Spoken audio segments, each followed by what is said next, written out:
Good evening, and welcome to the first edition of Wednesday Evening Happy Hour with Back to Basics Dog Training. Hope you guys all find this to be as entertaining as my Saturday morning live with on Facebook, Coffee with Back to Basics, every Saturday morning at 11 a.m. So anybody who's new, and hi Pat, Patty, I'm not sure. It just says hi Leon, and I got an email address. So we're just going to say hi back. Guys, if you're watching, listening, whatever, just let me know you're here. Give a shout out. I guess because it's just showing me email addresses, put your names down so I can acknowledge you. So I'm excited to be here for this. This is something new for me with this Facebook Live, YouTube Live. But like always, anybody who has been following me on Facebook, I am going to start off with the topic until I start getting some questions asked my way. Hi, Jill. How are you? We're actually going to talk about some puppy behaviors and things I've been seeing and getting phone calls on. And a lot of it is these puppies that are approximately 6 months to 8 to 9 months old. I'm starting to see a lot of problems with this, guys. We got a lot of puppies and dogs during quarantine period in our lives. And I'm sorry to say this, but I think we didn't handle the situation right. So we're going to get right into it, and it seems to all come back to the same thing. Jill and I have been working together with our puppy Archie, and I got another phone call today on a 7-8 month old golden retriever who, in this short period of time, from what I was told today, has 4 bites on its history already. And it's all, with this one being the same thing. It's resource guarding stupid objects, tissues, or whatever. Here's what I'm seeing, guys. When we got these puppies during quarantine time, we were all home.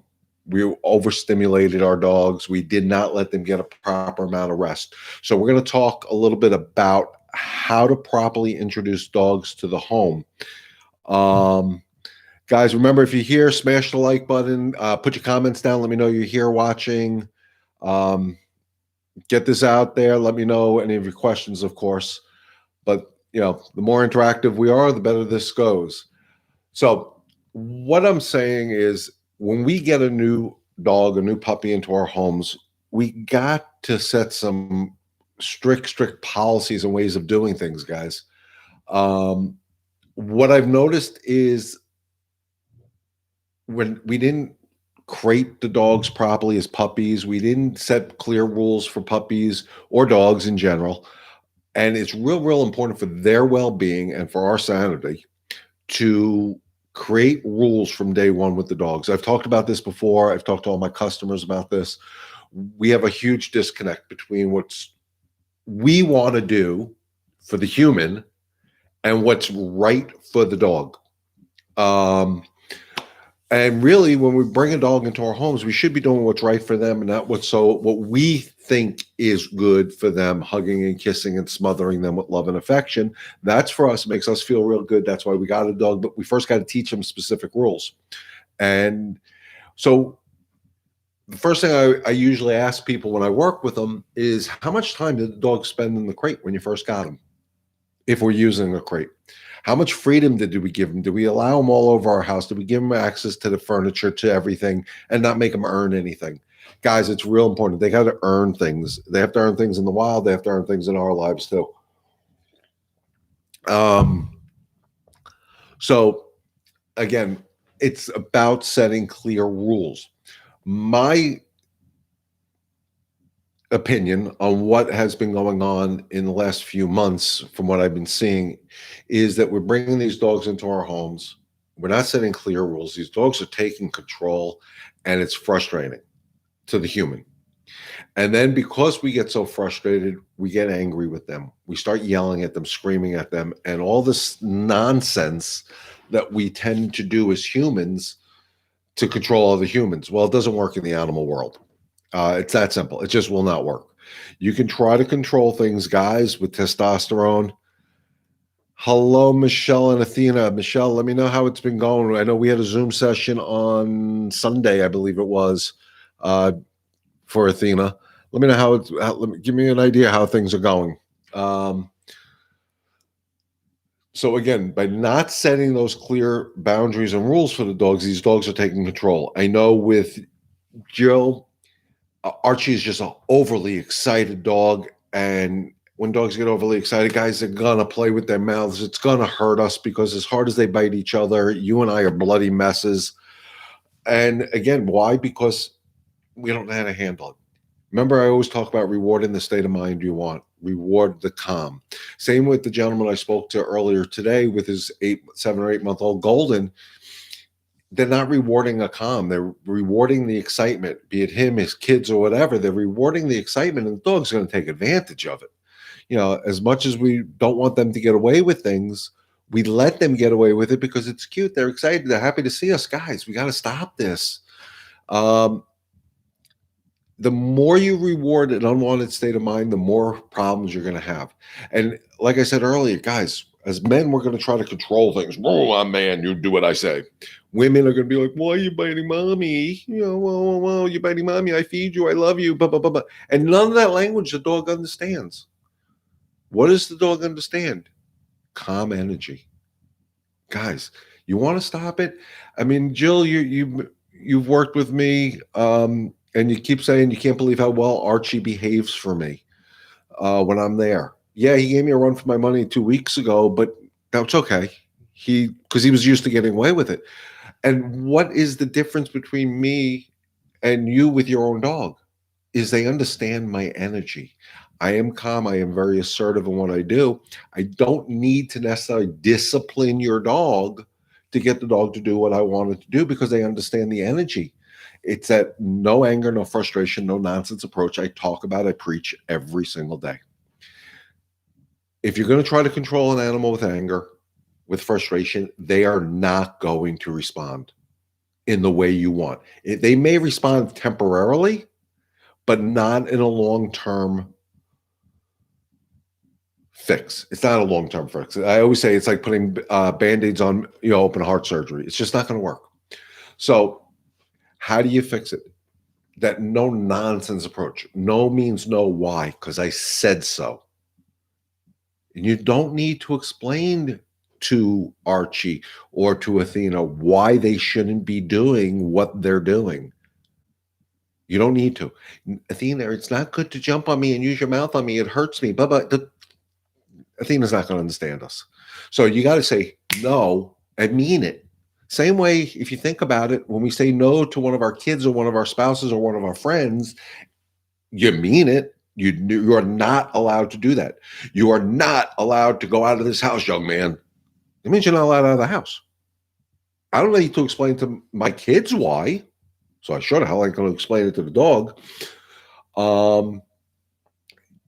It's a better way to approach things. So take my word for it. The calmer you stay, Jill, if you're still listening or watching, have you tried?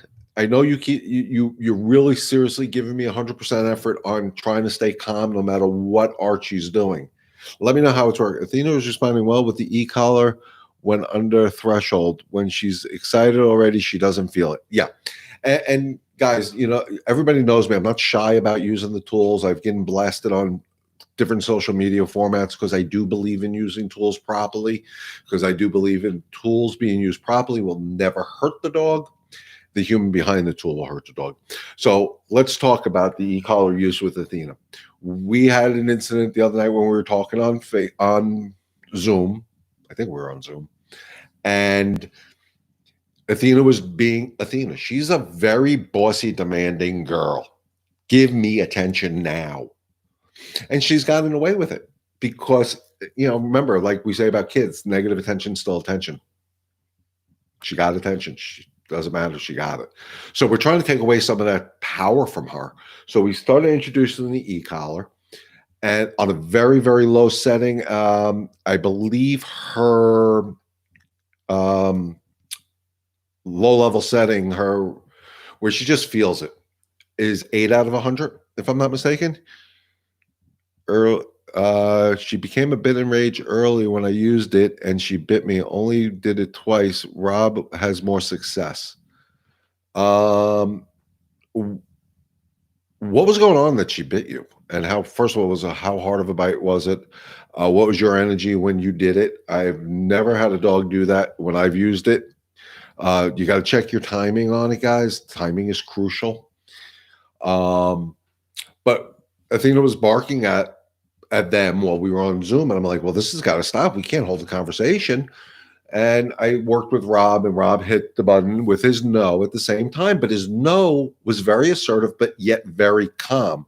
And I'm going to go back to that, Michelle, when you used the e-collar and Athena, what you said no, were you angry? Were you frustrated? Were you going through the human emotions? I ask all these questions because that's the deciding factor.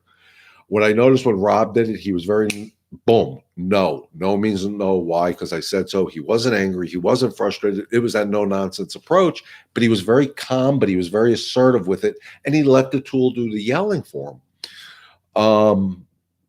So I'm definitely want to touch a little bit more on why you think she did what she did to you. And she said Rob has much, and Athena said it.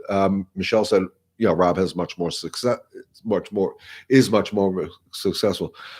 Mike and I have been using the prong. Mikey has. He's doing really, really great with it. I'm trying. I told you, you got to stop with the trying. You got to just do. Trying, guys. Remember, I've said this before. Trying is a way to fail. You're saying, "Well, I'm going to try to do it, but I may fail." Just do it. She does not leave me alone when I'm working. She bites at my arms to get my attention. Yeah.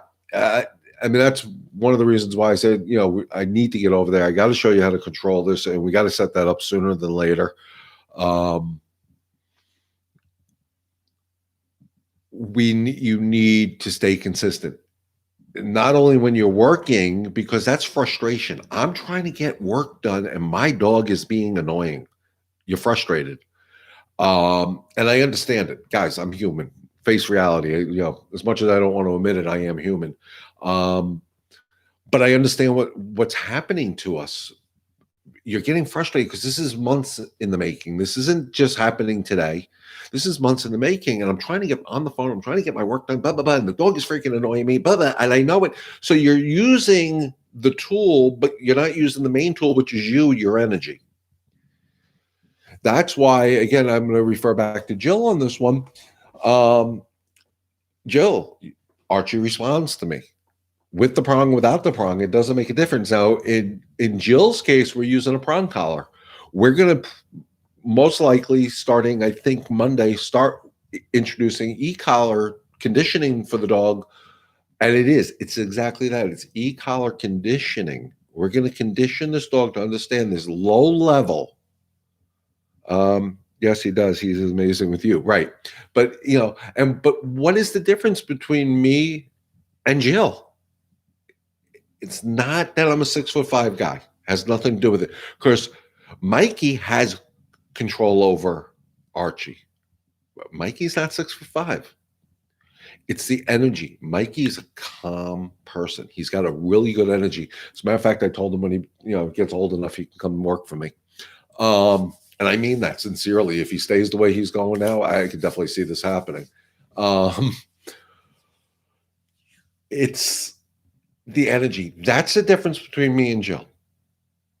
That's the difference between me and Michelle. That's the difference between me and almost everybody I work with. It's my energy. I understand these dogs are confused. They need to be taught. They need to be guided. Same way we guide our children, guys. We don't force our kids to do things. We guide them to help them along. If we force them to do things, we'd be doing a disservice to them. We tend to try to force our dogs to do something, and then when they don't, we get angry. It's not a good combination. We're guiding them. There was a whole thing. The gentleman I was speaking to earlier with the 8-month-old Golden had 2 other trainers there so far. And now he's calling me, and hopefully I'll be the last trainer he calls. It's The first trainer was a strictly positive reward trainer. So if the dog grabbed that napkin, give it food, let it take the food. Now you got the napkin. Okay, we fixed the problem. No, we didn't, because when they didn't have the treat, they couldn't get the damn napkin out of the dog's mouth because the dog's looking for the treat. Um, the next one, from what I understood, is purely, and I'm going to use a bad word here, punishment trainer. And I'm very careful. I don't like saying that word, but I don't know another way to say it. Um, and basically, what I mean by that is that the dog, they would only do a correction, a pop at a leash, something to make the dog uncomfortable, which is okay if you combine it with another way of doing teaching, not just saying no. No for the sake of saying no is ridiculous. One of the things I tell all my customers is my goal, whenever I work with a dog that has a behavioral issue, is to turn those no's into yeses. Well, just by me saying no to Athena for being a bossy little girl, and she ain't that little, but you know what I mean, I'm not doing her any favors. I'm just saying no. My job is to teach her how to turn that no into a yes. So if it's her being a bossy barker, no, you're not allowed to do that. Oh, wait, you're not barking. Good girl. Praise her. Give her, at that point, give the treats, give her whatever you need to reinforce the better behavior. And that's why I get into this whole thing with these other trainers, these positive reward trainers, force-free trainers, these strictly negative reinforcement trainers. I don't know how else to say it. You know, I was talking to my wife earlier today, and I said, I understand the positive reward. I understand the discipline based or negative reward training, based training. And, over the years, Back to Basics has created our own methodology on this, which is looking at what everybody else does and coming up with what we feel, or I feel, is a better way of doing it. Yes, a dog does need to be disciplined. It needs to be uncomfortable when it does something wrong. But it's not just making it uncomfortable to doing something wrong. It's also making sure we give the proper praise so we get the better behavior in the long run. Perfect example is when I was at Jill's house this week. I started petting Archie, and Archie got stupidly excited. I made a hard leash correction. He stopped. I praised the crap out of him. I pet him, and I had a good time with him. But that time he didn't get excited because he got the discipline for getting overly crazy. And then he got the reward because his mind was calmer. And he sat there by my feet. Jill, you could type it out there. You were there. Mikey was there. He stayed by me, the guy who disciplined him. Why? Because he actually wanted it. But it wasn't just that I wanted to discipline him. I need to teach him how to turn those no's into yeses. And I think we have a huge disconnect when we're communicating with our animals, that we're not turning no's into yeses. I get that's the best way to describe it, guys. So it's real good you say no to your dog. It's phenomenal. But are you teaching them how to turn that no into a yes? If the dog is being leash reactive while I'm walking towards a dog, a person, a squirrel, a butterfly, a leaf blowing in the air, and we get them to actually stop the nonsense, are you giving them the praise or the reward that they need to understand this is a better way to be on a leash? And that can be used on any of the issues. The reason for the leash correction is to unlock their brain. That's all it is. Not to hurt the dog, not to scare your dog. So when I talk about popping the leash, it's never to hurt the dog or scare the dog. It's to unlock their brain.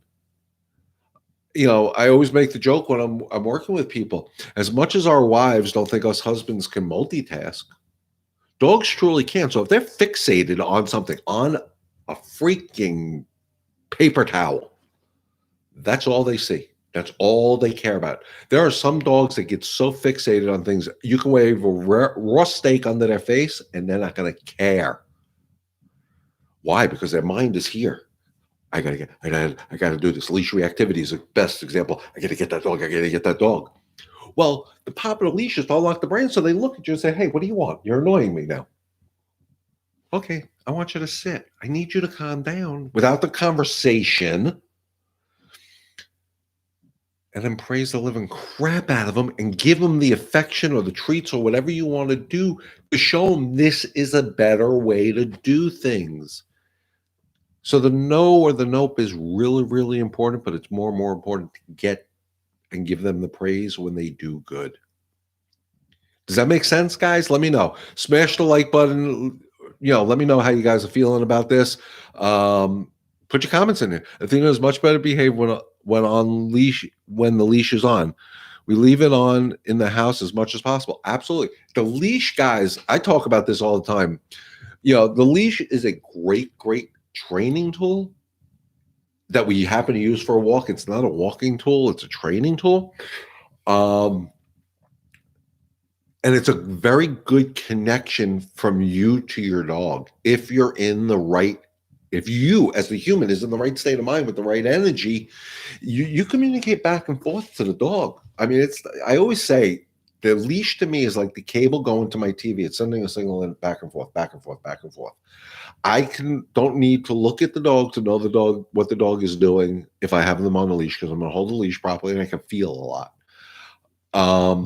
I always tell people, and I know I told Jill and I've told other people, the leash should be on when supervised in the house, especially on puppies. There's nothing wrong with leaving a puppy tethered to you when you're around the house. Archie is amazing with you, Leon. I'm so surprised how he loves you after you discipline him. I'm working on it. Archie has a leash on in the house all the time as well. Absolutely. It just gives you quick connection, and if you have to make a corrective measure, if the dog doesn't have a leash on, you have to grab for its collar. That can scare the crap out of some dogs, and that could create a bite. If you grab the leash and make a quick correction, it's not you threatening the dog. I'll use Duke as the example. Duke, if anybody who's been following me on Facebook Live knows, it's a dog I worked very hard with. I had him in my house for 10 weeks. He was in the town of Hempstead shelter for about 2.5 years. And he had a couple of nipping incidences on his record. They classified him as bites. I'll tell you now, they weren't bites. Dog truly bites you, you're getting stitches. Nobody needs stitches. It hurts, it's uncomfortable, but it was warnings. Every single one of them seemed to come back to the same thing. He did something they didn't want. They went to go grab him, take him off the furniture, and he got nervous because of that motion grabbing towards his collar. Well, come grab my collar. I'm going to get nervous too. I'm going to probably bite you. So the leash gives you that access. So if they're doing something wrong, in Duke's case, going on the furniture, if I have him on a leash, I can nope. And he's not going to take it as me physically going after him, because it's not about that. One of the things I tell people all the time, and again, anybody, my regular customers that are watching, no, I don't go to physically control dogs. I don't have it in me. I will never physically control a dog. I will mentally control the dog. And even when I do become physical, like with Archie, where he was just going ape crap, I had to pin him to the ground. That wasn't about a physical motion of me pinning him to the ground. I need to slow this dog down. And Jill, again, can attest to it. While I was doing this, I was having a conversation just like I'm talking to you folks now. I wasn't angry at him, but I needed a way to slow him down a little bit so I can get through to his mind and reward him for better behavior than that batshit crazy mode he went into that night I was at the house. And excuse the language. So again, it's not a matter of physically controlling them. So by reaching for their collar, think about the perception of the dog's mind.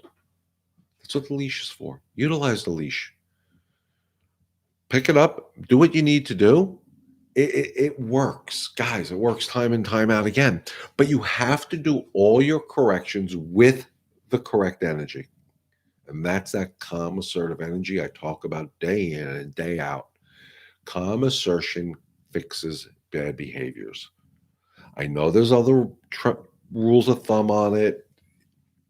Medication, whatever. Get my dog stoned. I'm not big on it.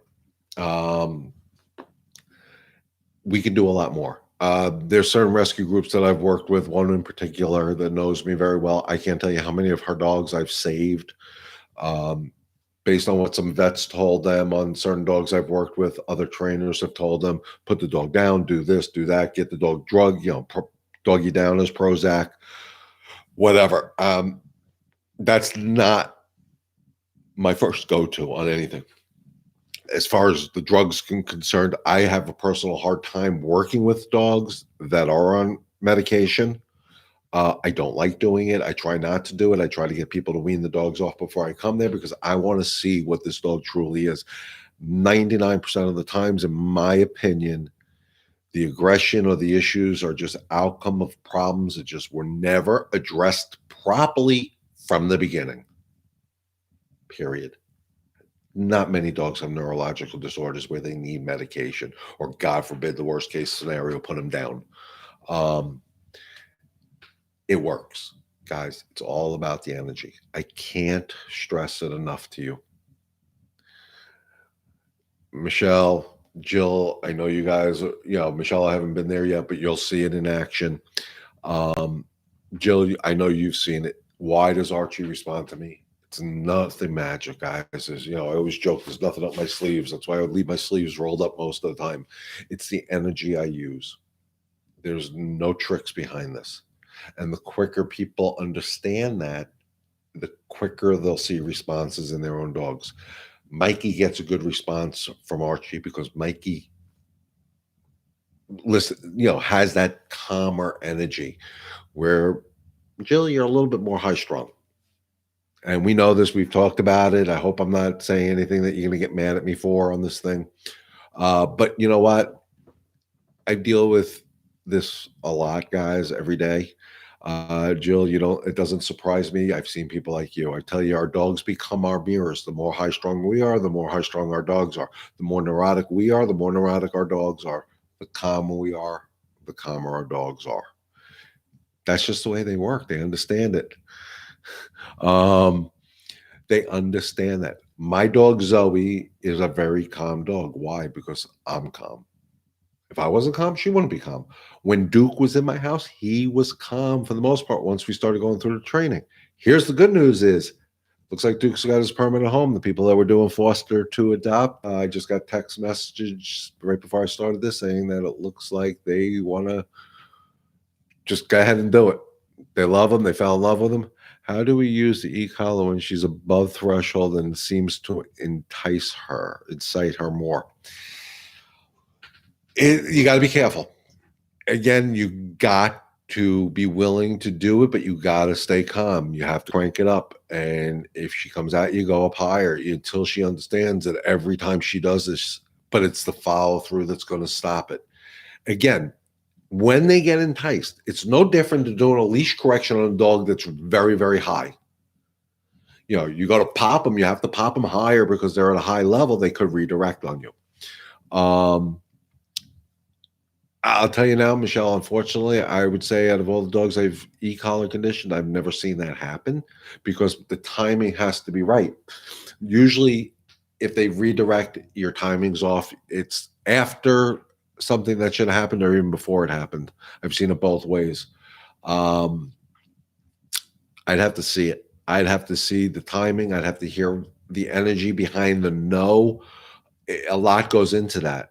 I think, in my personal opinion, when I've heard about dogs doing this, and you're telling me Athena's doing this, is a lot of times I think because we have to turn up that collar to a higher level, we're pissed, we're angry, no, and then we're hitting, and they're reacting more to your verbal than the tool. So if you really want to do it, I would actually do it quieter, but higher. No, you got to stay calm. That's the key. Again, she may be reacting a little different than I've seen. If you can get it on videotape, get it on videotape. Do not get bit. Do not put yourself in danger to get it on videotape to send it to me. I've asked many, many people to send me videos of their dog's unwanted behaviors because reality is I don't get to see them. I was never so happy that last week Archie actually misbehaved in front of me. I was thrilled, and Joel will know it actually made my evening that it was the first dog in a long time I actually seen in their environment have those unwanted behaviors that their owners are complaining about. Um, and a lot of it does come from energy. And again, Athena's used to controlling you, Michelle, and she may not be happy with you trying to take over. Um, so the suggestion I would make as of right now, because she may be rebelling a little bit about you taking over, is try to do it when Rob's around more. Don't use the higher level unless you really, really need to, but always protect yourself. She may just be, I've seen dogs test us, after we take leadership away from them or we're trying to take leadership away. I've even seen it so simple as putting a slip leash on a dog that's not used to being in control. They realize instantly they lose control and they freak out on me. Um, they're smarter than we think. So maybe that she doesn't want to lose control and she feels like she is, and she's fighting you on it before Rob because she thinks she can get away with it. Again, that's an assumption, guys. So we've been going for about a half hour on my first experience at YouTube Live. I'd love to get you guys feedback on this. And like I say on my Facebook Live, guys, please share these things out. I'm going to do this every Wednesday night now, at least for the near future. I want to see how this goes. I want to see if it gives you that value added service that I keep saying I want to give out there to the dogs and to the dog owners. So, let me know what you think. Put your comments down. This will be live right now. It will be on replay on the YouTube channel for anybody to see. So anybody who's watching this on replay can still type in their questions later on. I will see them. But let me know what you think. And when I do post this out there for you guys, please share it with your friends around the country, around the world. Because again, what do I always say at the end of my Facebook Live? And I'm going to say it today at the end of my YouTube Live. It's something I firmly believe in, that together we can help one dog and one family at a time. I think my methodologies can do that. But I need you guys, my customers, my friends out here in my fellow dog lovers, please share out my Facebook Live stuff to other people around the country. Get them interested in it. Share this YouTube out there. Share my YouTube channel out with your friends. Let them know it's there. This is all for you guys. I enjoy the hell out of this. I love doing this. I love bringing this service to the fellow dog lovers in the community. But I'd like to get it out there. I'd like to see where it says up in the upper corner here, how many viewers I have. I want to see 500, 1,000. That'd make my freaking millennium, because that means I'm reaching more and more people, trying to get people to understand there's different ways to do things. There's no right way, no wrong way. It's a different way. I believe my methods work. You guys are my customers. You tell me.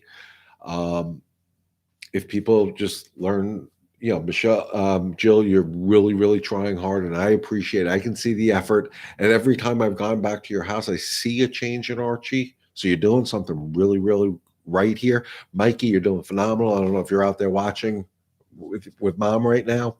You're doing phenomenal. Keep up the good work, pal. So on that note, if there's no other questions, guys, I'm going to wrap it up for this evening. But I will be back here on YouTube Live for my happy hour, Wednesday evening happy hour with Back to Basics Dog Training. I will be here Saturday morning on Facebook Live, like every Saturday morning for the past umpteen amount of weeks, for Coffee with Back to Basics. This is not filled with vodka, even though I told you guys I was going to do it with vodka, because I did not know how I'd be at the half hour mark drinking that much vodka. So it is just plain water. But with that, guys, stay healthy, stay safe, God bless, and remember, together we can help one dog and one family at a time. Enjoy the rest of your evening, guys. Thanks for watching.